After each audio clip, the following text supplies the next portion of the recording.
The National Executive Committee, NEC, of the ANC met in its final regular session before the 55th National Conference that will be held from the 16th to the 20th of December in Gauteng. The NEC deliberated on current challenges facing our nation, such as ongoing high cost of living, its impact on various segments of society, the national discourse about black economic empowerment, the Electoral Amendment Bill, implementation of the State Capture Commission recommendations, the status of local government coalitions, as well as various international matters.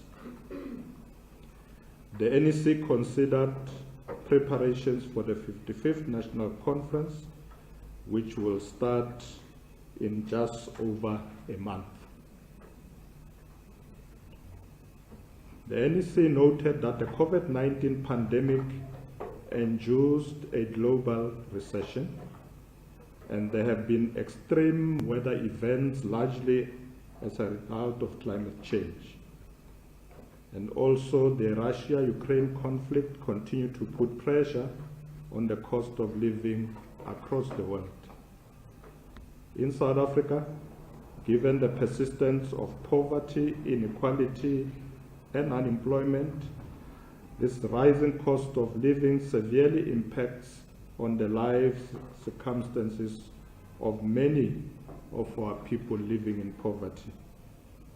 These families and communities are dealing firsthand with the challenges of the affordability of basic necessities, including food, fuel, transport, education, and health.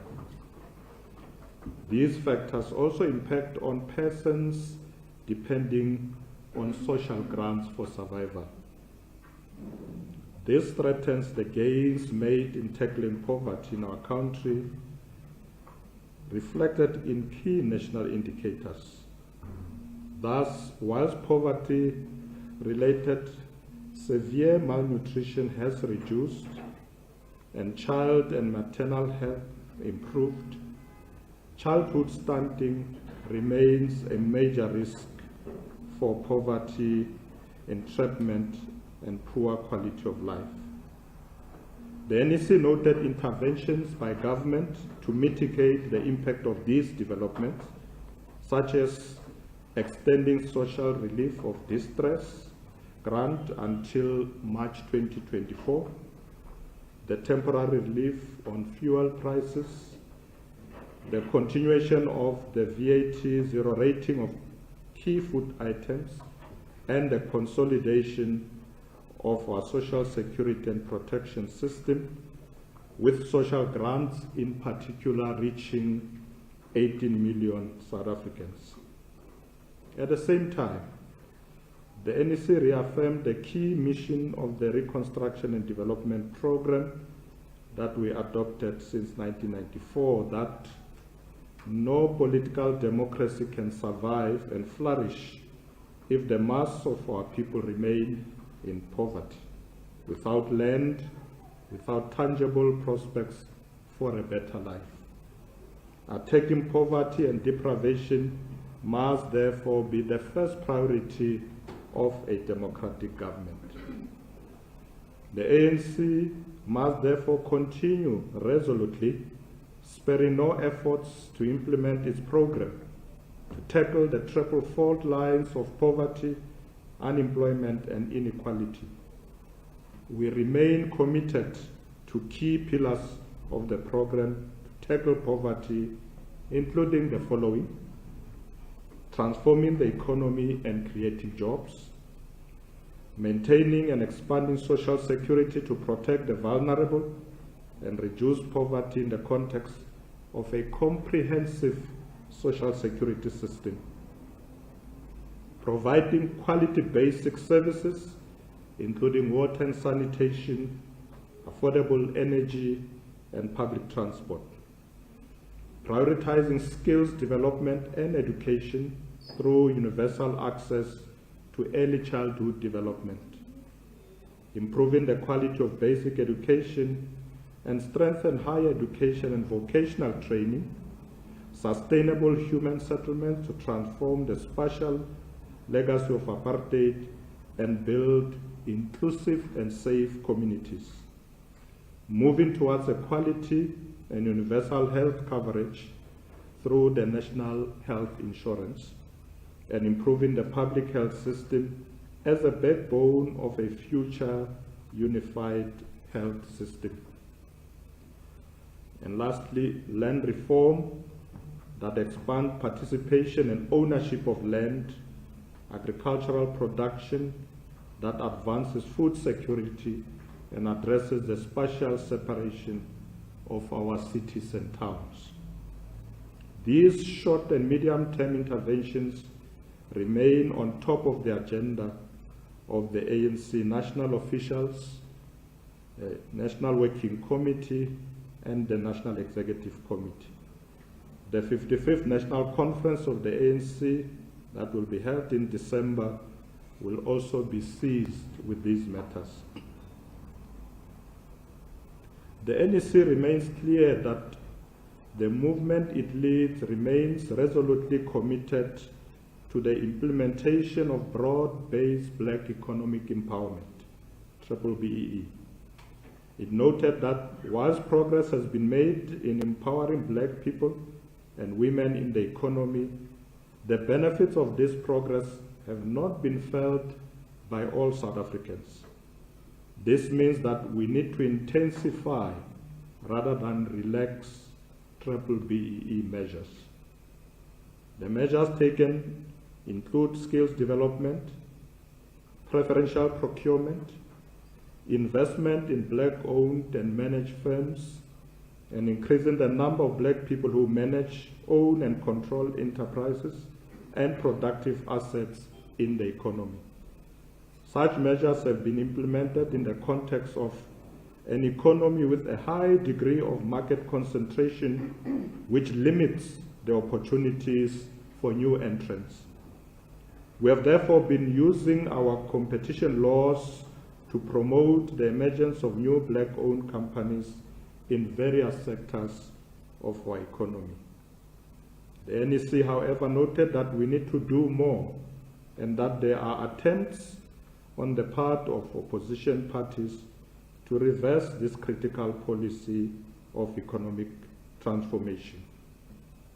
We must therefore strengthen and expand government and DFI's funding for black industrialists and create platforms for a new entrepreneurial industrial class that can fully harness the resources of our country.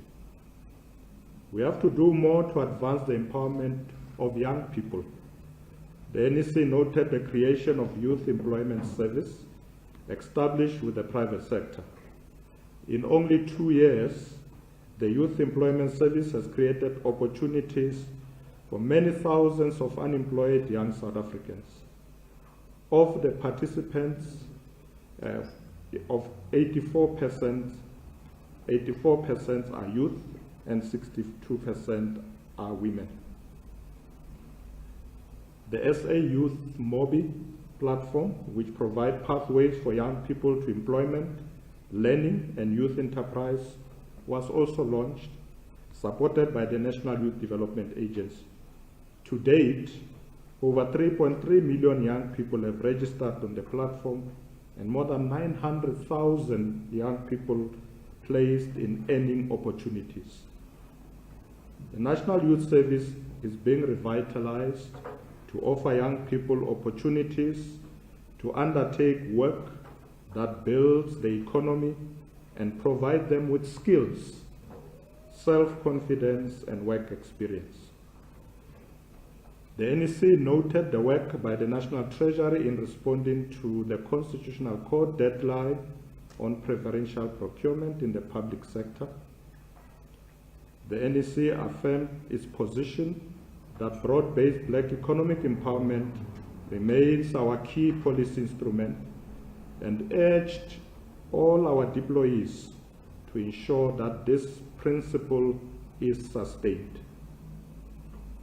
The ANC, through its Economic Transformation Committee, will monitor progress in government and continue to engage with stakeholders, especially black business and professionals.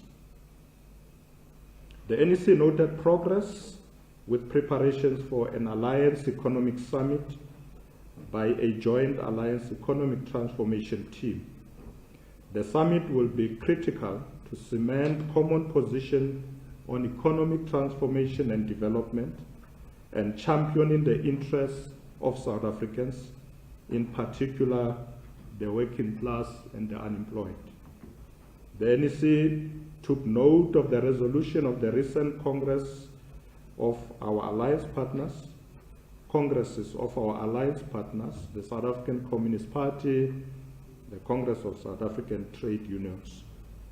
The 55th National Conference will deliberate on the alliance in the context of the ongoing discussions on the reconfiguration of the alliance. The NEC received a presentation on the work of the Electoral Act Amendment Bill, which has been passed by the National Assembly. This paved the way for its consideration by the National Council of Provinces, currently in progress, ahead of the 10th December deadline set by the Constitutional Court. The main aim or the main objective of the bill is to make provision for independent candidates to contest election for the National Assembly and provincial legislatures, and for the requirements and qualification that must be met by persons who wish to be registered as independent candidates. The National Assembly passed the bill after processing inputs solicited from citizens through public hearings and written submissions since the beginning of the process. The debate about the most appropriate electoral system for our country is an important part of our maturing democracy. The ANC has always supported proportional representation system as it is best suited to a country as diverse as ours in terms of race, class, gender, and political opinion. It ensures that every political viewpoint shared by more than 1/4% of the population is able to find representation in Parliament. The NEC also supports the view that the electoral system reforms must strengthen accountability of public representatives, which should be addressed in the next round of amendments and must be discussed widely in our society. The NEC noted the objections from some sections of civil society and expressed a desire to continue an ongoing engagement on these matters, taking into account that more comprehensive electoral reforms can only be undertaken in the medium term on the basis of a wider public consultation. The ANC also noted the report of the NEC task team on the State Capture Commission report and supported the submission made by President Cyril Ramaphosa to Parliament on the 22nd of October this year. That responds to the report and recommendations of the Commission as an important step in our national effort to end all forms of state capture and corruption. The NEC also noted that since the 2021 local government elections, coalition governments have become a widespread occurrence in our body politic. Past and recent experience of coalition showed that they tend to be fluid and volatile. The NEC reaffirmed its principled approach towards coalition governments where a need arises, based on advancing the pursuit of a better life for all, building local democracy, and improving accountability to citizens in line with the ANC principles and strategic framework for local government elections. The coalition task team will continue to reflect on these matters. The NEC welcomed the report from the National Conference Preparatory Committee on preparations for the 55th National Conference, which will be held from the 16th to the 20th of December 2022.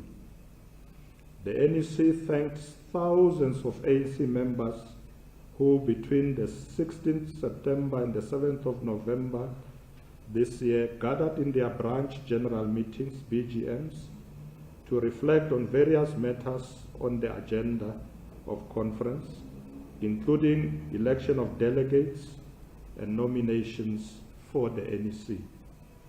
It further welcomes similar meetings held by the ANC Veterans, Youth and Women's Leagues. There are a few disputes relating to the BGMs recorded, and the ANC Provincial and National Dispute Resolution Committees are processing those disputes. In the coming weeks, branches and members will continue discussions on critical issues before the National Conference, including organizational renewal, constitutional amendments, strategy and tactics of the ANC, and the program of transformation. This landmark National Conference, or 55th National Conference, will be attended by just over 4,500 voting delegates from branches, the NEC, the leagues, and the provincial executive committees. COSATU and the SACP will participate as non-voting participants, as well as the Progressive Youth Alliance organizations and others. The NEC has also invited a number of fraternal parties from the region and across the world, as well as national civic society organs, deployed cadres, business, professional associations, and faith-based organizations.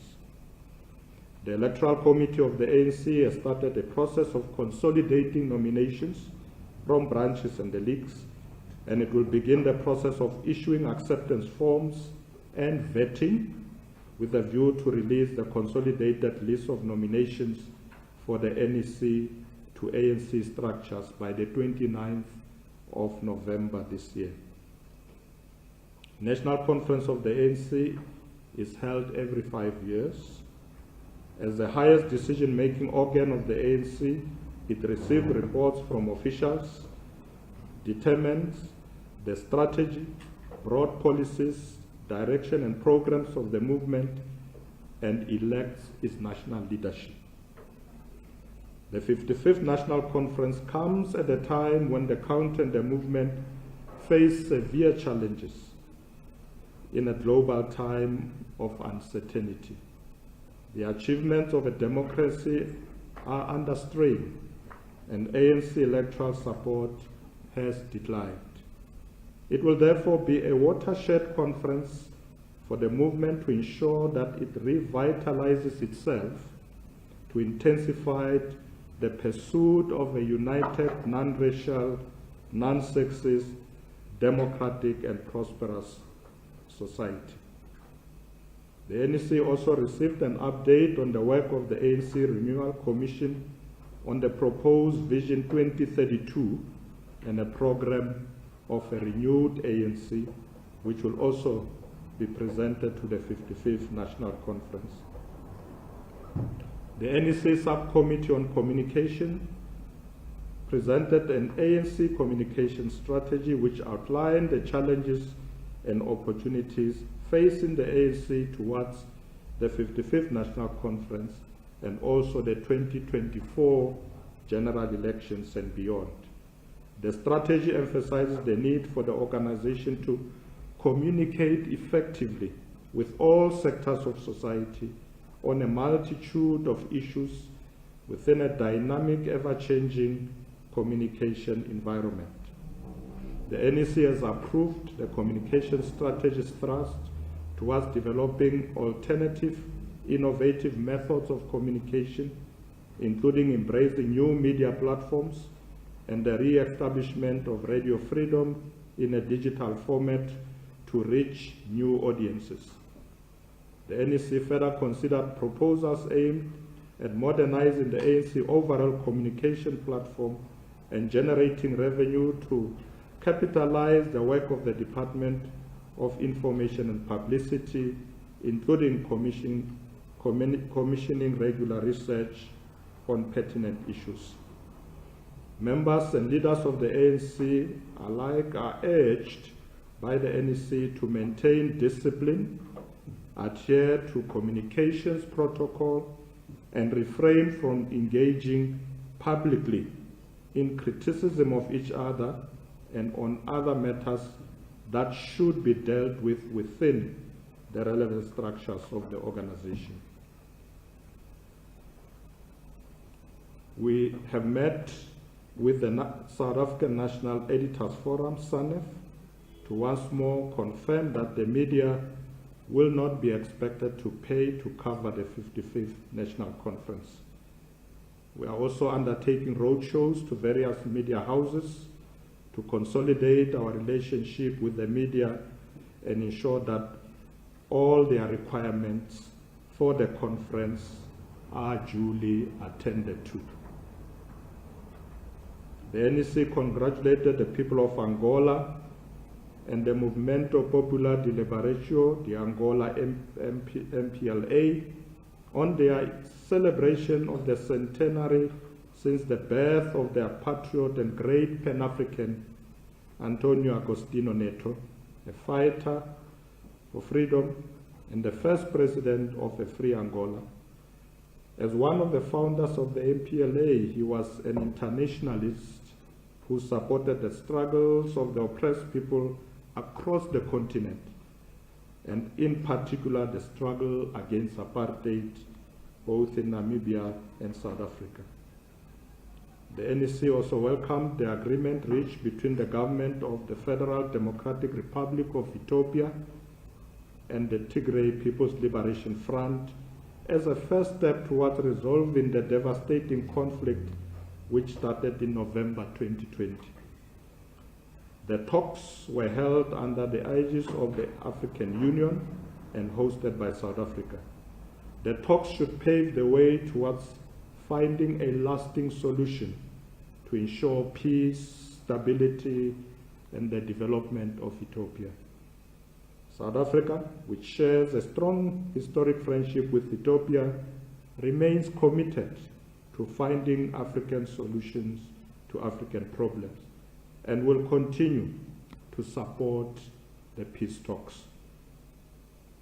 The NEC notes the critical issues before the 27th Conference of the Parties on Climate Change, COP27, hosted by the Arab Republic of Egypt. The NEC reaffirmed ANC policy and that of government that developed countries must honor their commitment to reduce their own emissions and to pay for mitigation and adaptation in developing countries. It further confirmed our commitment to an energy mix that takes into consideration our natural endowments and the development needs of the country in the context of a just transition. The NEC congratulates President Lula da Silva of Brazil and the Partido dos Trabalhadores, the PT or Workers' Party, on overcoming the forces of reaction and on his re-election to lead Brazil on his path of progressive transformation. We welcome his return to BRICS and the strengthening of progressive voice in the global arena.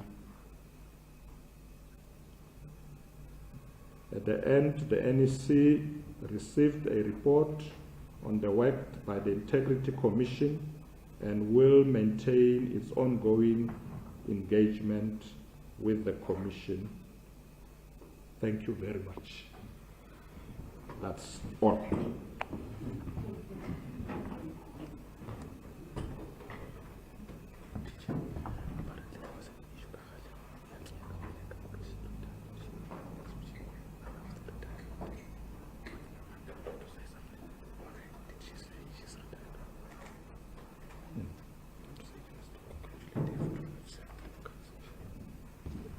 No, Comrade Pule was just reminding that I forgot to include the fact that the NEC congratulated Comrade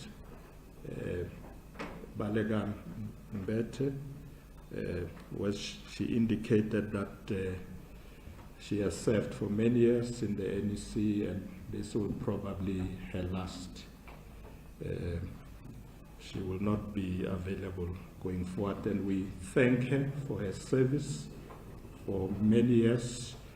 She's a child of the ANC, grew up in the ANC and served it well, and the NEC congratulates her for that. Thank you very much.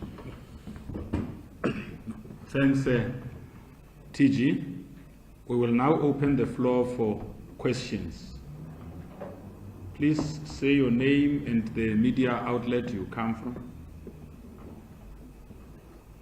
So, just want to make sure. So we take it that in this briefing we're only going to have one question, or we're still waiting for the desk to send.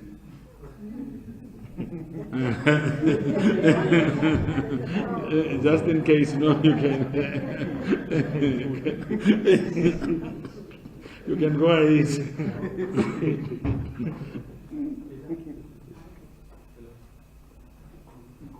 there a roving mic? Yeah. But ungasebenzisa le natural kwangoko. Okay, good afternoon. Thank you so much, Mr. Mabel, for letting us. I will give it to my SABC News. Number one, what informed the decision for the NEC to decide that the issue of the alliance will be discussed at the National Conference in December? Has it got anything to do with what we saw happen during the May Day in the Northwest, where the president of the party was booed and was not allowed to speak, or has it anything to do with what we saw at the Conservative Congress, where the Madash chairperson was also chased away from addressing that event? That's number one. Number two, what did President Cyril Ramaphosa say exactly with regards to what happened in Palapala? We hear a lot of reports that he did come out claim to you guys at the NEC and he did take you into confidence, but we also hear that some NEC members were calling for him to step aside. We are watching the kind of thank you. Okay. Thank you very much. Alexander Mobo from Museum Africa. Mine is more of a logistical question. Do we know when the Integrity Commission say when they'll be able to complete their reports now that the President has actually come clean before the NEC as per the draft reports? And insofar as the discussions regarding step aside and leaving that only for the conference to deliberate on? Thank you. Okay, so TG, I will just take all the questions, and then when we answer, like we said before we started that if there are specific questions, NEC members are also here. If they relate with their area of work in the NEC, they will also be able to deal with that. Thanks, Pule. My name is Tando Mayako from the Business Day. Could TG kindly clarify media reports that the ANC is considering selling off some of its assets in Zambia and other places in order to cover its debt? Secondly, to the Minister of Justice and Correctional Services, could you kindly just expand on the constitutional amendments that were proposed to the NEC? Specifically looking at perhaps expanding the number of officials at the 55th National Conference. Thank you. Okay, when he's here is the head of constitutional development. So when you say minister, we thought we were asking a departmental question. So just be clear to Comrade Lamula. So, okay, are we done this side? Okay. It's Diane from Power FM News. Mine is slightly linked to Ziandra's question. TG, on Friday, I remember you stating that you have the Integrity Committee reports on your table and you will be presenting them on Saturday as part of the agenda for Saturday. Could you please explain what then led to you not being able to present those that report of the Integrity Committee? Thank you very much. Okay. Jones, the ACA. Mine is came to regarding your remarks that this is possibly the biggest NEC in the ANC history.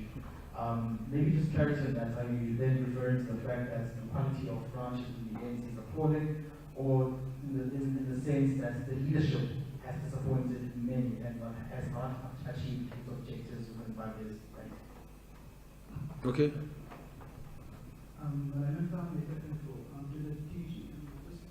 Adding on to the question regarding the ANC selling licenses. You as the president, what is the state of the ANC finance to argue with you, and what do you think your advice would be for your successor? Because is the ANC's finance healthy? You know, Mr. Section of the ANC conference where finances are presented is a closed session. You are aware, no? Okay. Okay, are we done? Okay, should we start with Comrade Lamola, Comrade Nomvola, and then TG?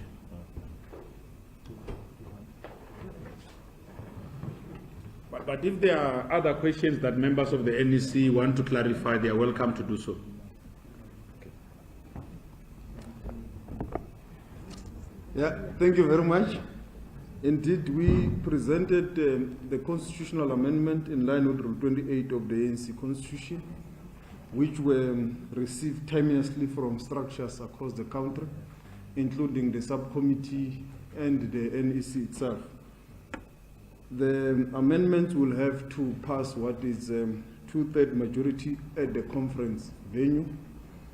Indeed, there have been amendments that may impact on the top 6, and that proposed amendment which came across the structures is a position of an additional Deputy Secretary General, which will also have to pass the 2/3 majority requirements, and there have been lots of other amendments which will be published tomorrow for circulations and comments by the structures. Thank you.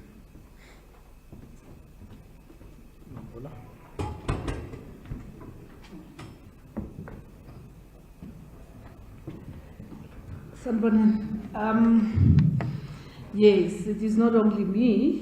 In our own reflection as presented by the President even yesterday, he acknowledged that we have gone through serious challenges as this NEC. We had come out of a highly contested conference in Nazareth, where there were clear groups that were nominated, and the outcome actually brought 2 groups together, but it has not been easy to work together. Branches of the ANC are intact, and I think we need to give gratitude to members of the ANC who have survived the storm of COVID, operating under lockdown.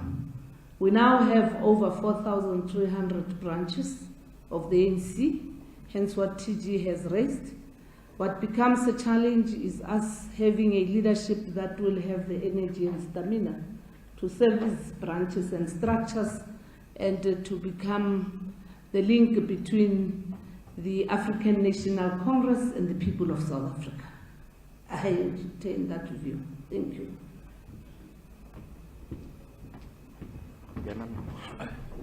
Maybe should we take the TG, or NEC members want to add before the TG comes? That's fine. That's fine. Let me answer first the issue of the alliance. We have been in discussion as the alliance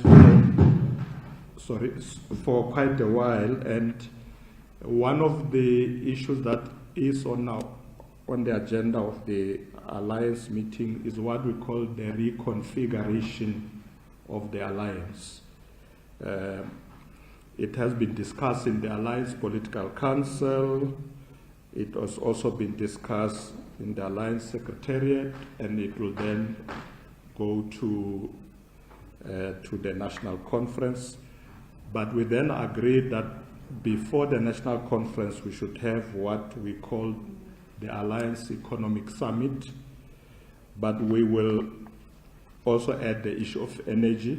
The Alliance Secretariat felt that it should be Economic and Energy Summit. We appointed a small task team, a joint task team that is working on the details, and that will come perhaps in the next few days. We'll get a report, and that will then determine the date on when the summit will take place. On the issue of the Integrity Committee, the Integrity Committee reports to the NEC whenever there are issues that they want to report. And that's why I said on Friday there is a report that was going to be tabled. It had nothing to do with Phala Phala. It was a report of the Integrity Committee on other matters. And that report was tabled and noted by the NEC. And then the NEC then said they had some questions around that report, and they would like the Integrity Commission to be invited to come and assist in answering some of the questions they had. On the issue that affects the President, the Integrity Commission is still working on those matters, so they have not sent a report to us, except that a draft report was leaked in the media, but there's no report that has come to the ANC because they are not ready yet. With respect to the assets, we have a very comprehensive approach in dealing with our assets. As you know, that the ANC was in exile for many years. We then took a decision that we should look at the state of some of those assets, but also look at the assets that we have in the country currently. We've took a decision that we'll put all our properties in one company so that it's easy to manage them. However, there are properties in other countries that we feel we will not need to use anymore, and those will be sold off. And there are other assets that we would still keep in foreign countries. There are assets that are of historic and political value to the ANC, like our headquarters in Lusaka, which we are preserving, and our head office in London, and then others we will dispose of. But we are creating a consolidated property company that will manage all our assets. State of finances, we have been battling with funding because of the funding environment. You know that since the Party Political Funding Act requires disclosure, many companies are a bit reluctant, but also there is a limit on how much people can donate in a year, which is limited to 15 million rand a year. That has created a lot of constraint on our fundraising effort. We have since asked the minister to look at amending that act. We have presented our proposals. So as the Minister of Home Affairs is busy with amendment on the Electoral Act, he will also look into this matter as well. However, our efforts of fundraising have not died completely. It is difficult, but we are surviving. We have paid all our staff to date, and we will pay them this month and next month and the other month and the other month. We will also be able to hold a successful conference, and we'll be able to pay our creditors, pay for the venues, for the hotel. We are raising funds. So we are not rich, but we are surviving. Thank you very much. Thanks, TG. What's happening now? Follow up? Okay. So let's take the final round of questions. Let me say something. Okay, Yeah. the TG wants to. No, Comrade Gwen is just reminding me that there's someone who said, what did the president actually say? No, it was confidential. He was briefing just the NEC. The rest of what we want to know will come when the reports are ready. I think for now, let's respect that confidentiality.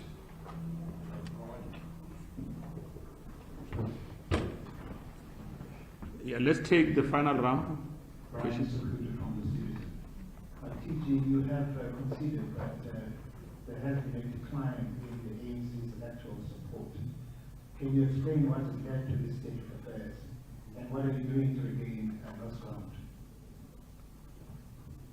Okay, Comrade Mbax is also here. He's the head of elections. I'm sure Mbax will take that question. To the TG again, just to follow up, how much is the ANC looking to raise from the disposing of its assets? How much of the will cover its liabilities? And then also on constitutional amendments, what is the rationale behind expanding the officials, and were there any proposals to strengthen the contentious set-aside rule? Okay, Lamula will deal with that. Good afternoon, Noma Zimahosni from Croatia. I just wanted to ask, in terms of, just a supportive question, in terms of coalitions, I wanted to find out, has the NEC discussed any sort of framework around coalitions? And also, just to possibly ask, the DA has made proposals in terms of how to regularize them, legislate them. I just wanted to check, is this, the proposals that have been put forward, is this something that the ANC has considered? Because we've seen a lot of instability around coalitions, so instead of just leaving it up to coalitions agreements that fall apart on a daily basis, is the ANC taking stock, and just what are some of the proposals that are out there? Thank you. And maybe to add on to what Unoma is asking, what is this committee on coalitions that you've actually established going to do exactly? The reason I'm asking, there seems to be a discord and between national, province, and the regions where we find the municipalities. What is the committee going to do exactly? Thank you. Okay. Are we done? Nothing from this. Okay. Mbax. Yeah. Comrades will.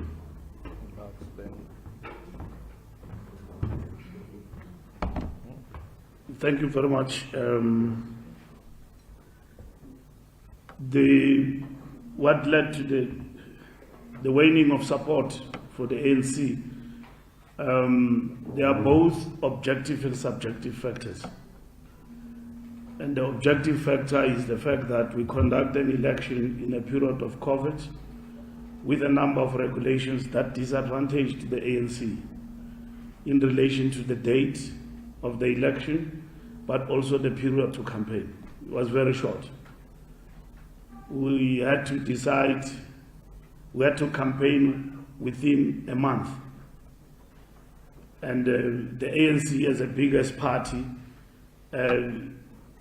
that worked in its disadvantage. That's the first point. The economic situation.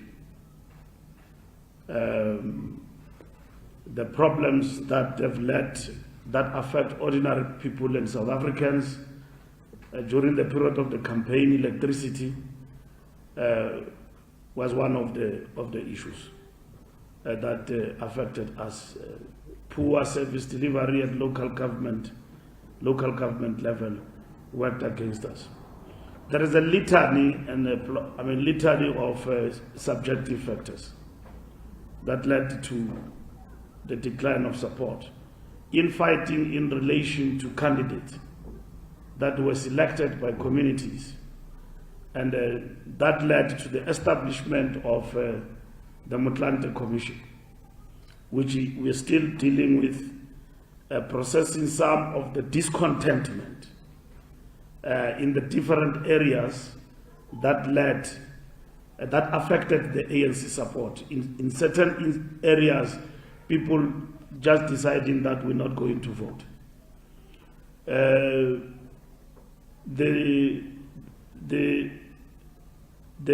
numbers in terms of voter turnout, the low voter turnout, affected us a lot because it meant that if people of Soweto do not come out in their numbers to vote, Johannesburg will go to the opposition or fall in the hands of the coalition.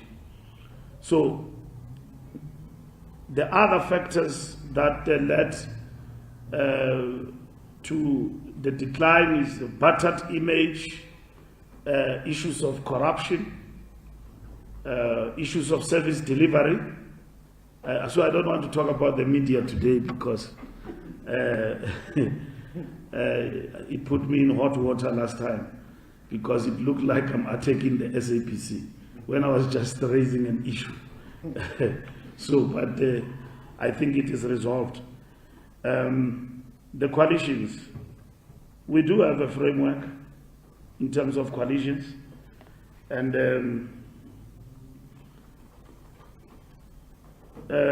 we do have a framework, and that framework, among others, we have principles that guide us in terms of these coalitions, and our approach is informed by key principles like before entering into a coalition, any coalition, we decide whether coalition building is advantageous, and our actions are driven by clear objectives.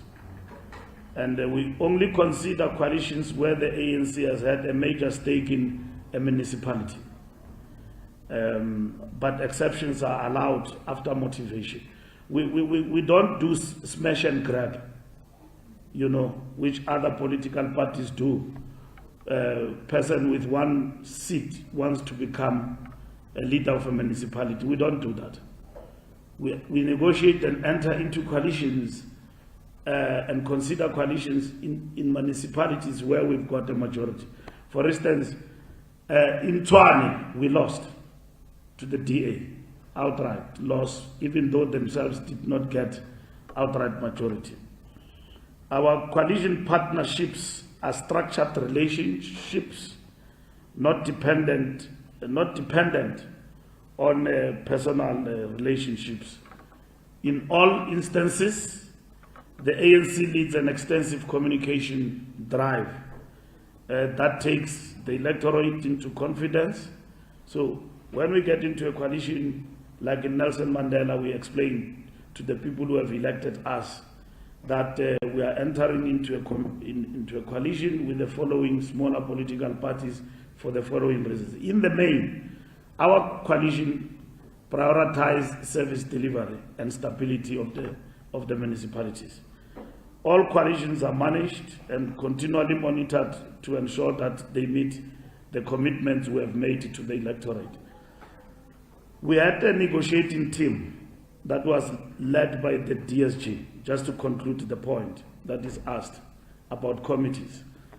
And then that coalition negotiating team included a number of comrades in the National Executive Committee. We concluded coalitions. We did not succeed in municipalities in Gauteng. It's only coming back now, the issues of the coalition. And then we concluded a number of coalitions in Western Cape, KwaZulu-Natal, and many other areas in the country, different provinces. And then after that, the NWC established the clearinghouse, which at the national level is headed by myself and reporting to the TG. And then provinces, in terms of the framework that guide us, before, like in Gauteng, they enter into an agreement with everybody. They don't just do it, they seek permission from the officials, whether or not can we go ahead with this sort of a deal or cooperation or agreement with this political party and that political party? And then on the basis of their presentation, they are given a go-ahead by the TG, having engaged the officials that they can go ahead. So we are going to convene as the ANC, as per mandate of the National Executive Committee, look at the 1 year in coalition government and the impact, the challenges, the advantages, the weaknesses in terms of the coalitions. We will look into that and then chart the way forward about what needs to happen going forward in terms of the state of coalitions in the country. Thank you very much. Okay. Comrade Lam, I thought TG said, I sent you, TG said maybe we take the other ones that had their, so just some journalists that were sending me messages, Tando, that they wanted to just ask, so I felt we just take all the questions if there are any, and then when we close at once. Yes, Tando? Yeah. It's only Tando, we don't have any other covered. Just on BE and preferential procurement, how do the ANC see how to fix the problem of unequal preferential treatment policies, especially SOEs, and especially in light of the constitutional court judgment that took away the Minister of Finance's powers to tell SOEs to run their procurement processes? Thanks. Okay, so we'll have Comrade Lamola and then we'll have Mamaluk on this one. Okay. No. Yeah, Comrade Lamola.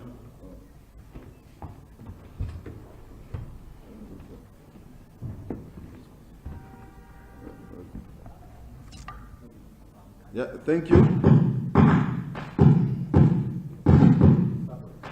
it me? It's you. Oh, okay.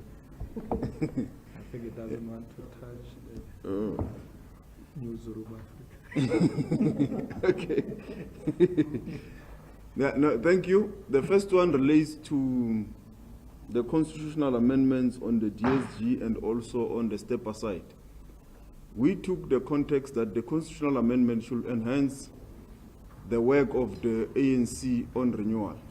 It should add impetus to that the project that was started in the 2017 conference. So with regards to the DSG, the rationale is that we will need to have a second DSG who will be able to be assigned specific responsibilities by the National Executive Committee or through the Constitution. As you are aware, we now have a lot of members of the NEC, that some of them are full-time in Lutuli House. The other amendment is that the only constitutional guided permanence in Lutuli House will only be the SGO. Then the rest, the NEC will decide who else may be full-time. So it means in terms of the Constitution, we will only have 3 officials that are full-time, the Secretary General, the 2 DSGs. So that has to strengthen that there must be politically elected members of the NEC full-time in the Lutuli House that are 3. And obviously there could be a decision by the NEC to add any further in case there is a need to have any further full-time members. That is the first proposal. The second one is that with regards to the step aside, indeed, it will have to be constitutionalized in the constitution of the ANC. As you are aware, it is currently a resolution of conference. The Step Aside Foundation started in the Mangaung conference when the conference spoke about someone who might have been, or who could affect the integrity of the organization, that should step aside and so forth, but there were no mechanism. The NASREC resolved and put certain mechanisms. We are now strengthening it through the constitutional amendment so that it can be applied in a manner that is transparent, is open, and is also consistently, because when it is in the Constitution, the NEC or any structure will be obliged to follow what the Constitution says. So it will be consistent. It will also be transparent. Everyone will know when and how it should be applied. I think the lessons we have learned in the past 10 years since Mangaung will obviously be factored into that amendment. And we will definitely publish the amendments tomorrow, and hopefully they will give more clarity for our structures across the country. Thank you very much.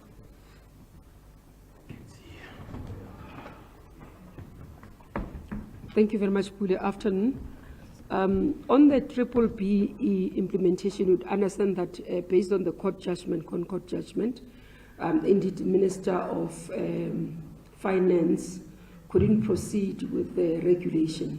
What the judgment said is that you needed a principal act that needed to emphasize or put into mechanism of preferential procurement processes, which were not there, that would have informed the regulations. So that's why the regulations were set aside. What Minister Kodongwani, Comrade Enoch, has done was to explain that the devolving of those regulations in meeting the court judgment means that organs of state, meaning departments and entities, will have to do policies within their own department areas of operation so that they can be able to continue with the implementation of this policy, which is critical for transformation of our economy in the country. We, as we're saying, that it remains critical because it's a tool to ensure that we are able to transform our society. Procurement is one of the areas. So we've not abandoned it. What will happen in the medium to immediate to medium is that every department and entity will have to have policies within their own areas that are able to ensure that we do not falter on PE and transformation. From the subcommittee point of view, we've agreed that we'll monitor this. We'll engage with private sector, but more of BBC, which have been the organization that has been had an outcry around this area. So we don't think that completely what it says that triple BE is not implemented. It will continue to be implemented, but differently. And what we'll do is monitor. If there are areas of concerns, we'll hold our employees who are in government accountable. For example, if in my portfolio, in my capacity as minister, it's picked up that I do not, or the entities are not implementing that or have not enforced or have not gone to put policies that will enforce the triple BE, then I would have to account as the responsible head, political head, because the governing party is the one that oversees the policies and the program of action, and this is the manifesto that they've made as a commitment between itself and its citizens. So that implementation remains critical and important for this administration. Thank you. Okay, just one. Okay, TG. There was just one question about how much we intend to raise from selling assets or properties. We took a different approach. So the consolidation of properties is not a fundraising drive. It's looking at whether the properties still add value in what we are doing and whether others have historic sentimental value to be kept. So you might find that some of those that will sell will not really give us much, but we may come to the conclusion that we're not deriving any value from them. Maybe somebody can find them of better use, let's dispose of them. So that's the approach. So I can't give you any figure at this stage. Lastly, just to add on what Mamuluko was saying, the NEC felt that some of the proposals that came through conference, including preferential procurement, should rather be in legislation rather than regulations. And so Comrade Mamluk and the team will be looking into that when they talk to departments, that sometimes it's better if you have these proposals in legislation rather than regulations. So that's one of the things that they will attend to. But otherwise, thank you very much for coming. We love all of you, and we will see you. I will see you again on the 14th. We're going back to Nazareth to inspect the final setup. Please come with me. No, thanks. And as the TG said, we will be having visits to various media houses. We met SANEF today. So we'll come Newsroom, Arena, SABC.